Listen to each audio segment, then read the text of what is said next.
Di video kali ini saya akan membahas mengenai pertanyaan atau mungkin kekhawatiran Sobat Cosplanner dalam memulai bisnis properti kos di era pandemi ini, ataupun banyak beberapa orang yang memprediksi bahwa kita akan memasuki resesi ekonomi.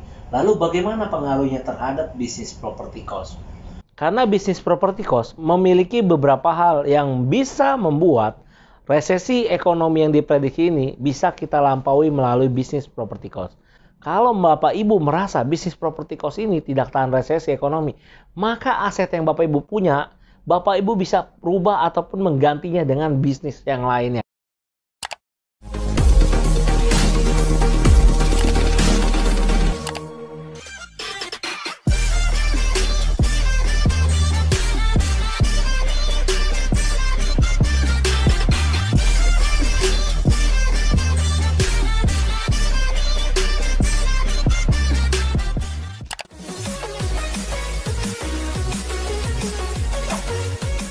Halo Sobat Cosplanner, kembali lagi bersama saya Iwan Cendrianto di channel di Bisnis Kos. Di video kali ini saya akan membahas mengenai pertanyaan atau mungkin kekhawatiran Sobat Cosplanner dalam memulai bisnis properti kos di era pandemi ini, ataupun banyak beberapa orang yang memprediksi bahwa kita akan memasuki resesi ekonomi. Lalu bagaimana pengaruhnya terhadap bisnis properti kos? Menurut pandangan saya pribadi, resesi ekonomi yang diprediksi oleh beberapa orang terhadap bisnis properti kos itu menurut saya tidak akan terlalu efektif ataupun berdampak. Alasannya adalah karena bisnis properti kos memiliki beberapa hal yang bisa membuat resesi ekonomi yang diprediksi ini bisa kita lampaui melalui bisnis properti kos. Beberapa hal tersebut adalah, yang pertama, bisnis properti kos merupakan salah satu kebutuhan pokok manusia, yaitu setiap manusia memerlukan tempat tinggal ataupun tempat berteduh. Nah, seperti yang kita ketahui, pertumbuhan ataupun tingkat kelahiran di Indonesia termasuk masih sangat tinggi. Sehingga akan banyak orang yang lahir dan akhirnya tumbuh dewasa. Mereka memerlukan tempat tinggal untuk mereka berteduh maupun tinggal. Tetapi rumah yang diciptakan ataupun dibangun oleh para developer masih sangat sedikit sekali.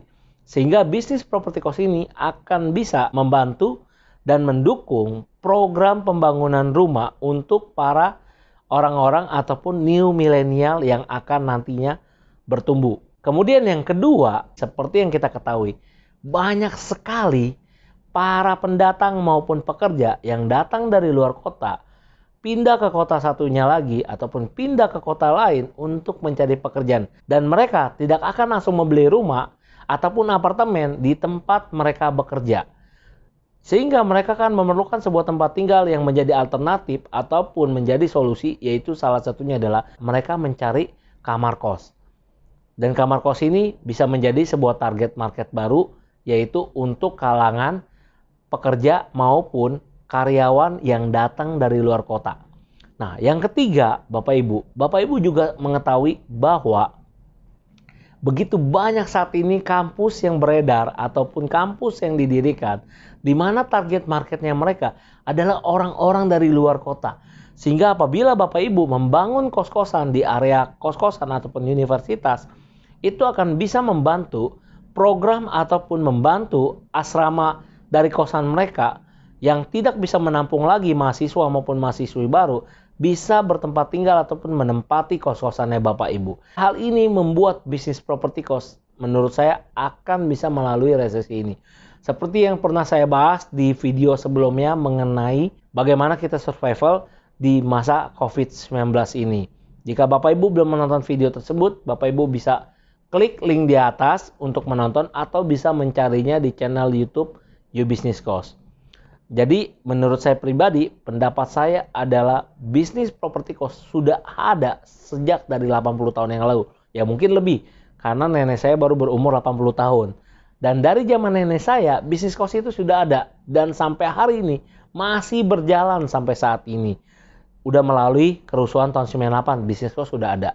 Dan setelah kerusuhan, kita masih melihat banyak bisnis kos yang berjalan dan terus bertumbuh. Bahkan di era pandemi ini, kita punya beberapa kos yang okupansinya masih sampai 90%.